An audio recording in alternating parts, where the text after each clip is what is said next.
Tous les candidats de Koh-Lanta et même Denis Brognard assurent qu'il n'y a eu aucun rapprochement lors des tournages.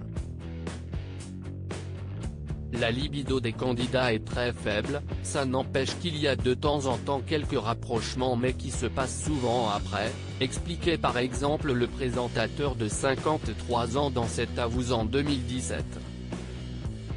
Pourtant, un aventurier avait une autre version sur le plateau de Touche pas à mon poste, lundi 12 avril. Sakon et Mohamed Deraji, révélés en 2005, étaient les invités de Cyril Hanouna. Et ce dernier a voulu savoir s'il y avait déjà eu des relations sexuelles lors des tournages. Si le premier aventurier a assuré que ce n'était jamais arrivé, son ami l'a vite contredit. Sur Koh-Lanta, ça s'est déjà pécho. On le sait, entre nous. On sait qui a pécho qui, a-t-il assuré. En revanche, il n'a pas souhaité donner les noms des principaux concernés. Le lendemain sur les épreuves, ils sont morts, KO.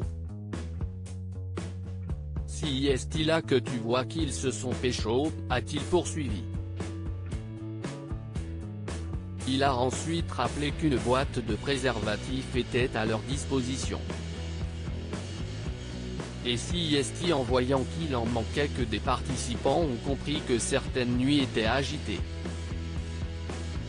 Les deux participants ont également fait part de leur tristesse concernant le casting de Koh-Lanta All Stars 2021.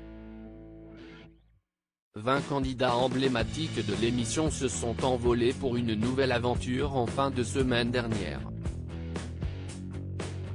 Alors qu'il espérait être sélectionné, Mohamed et Sakon sont déçus de ne pas avoir été choisis et l'ont fait savoir.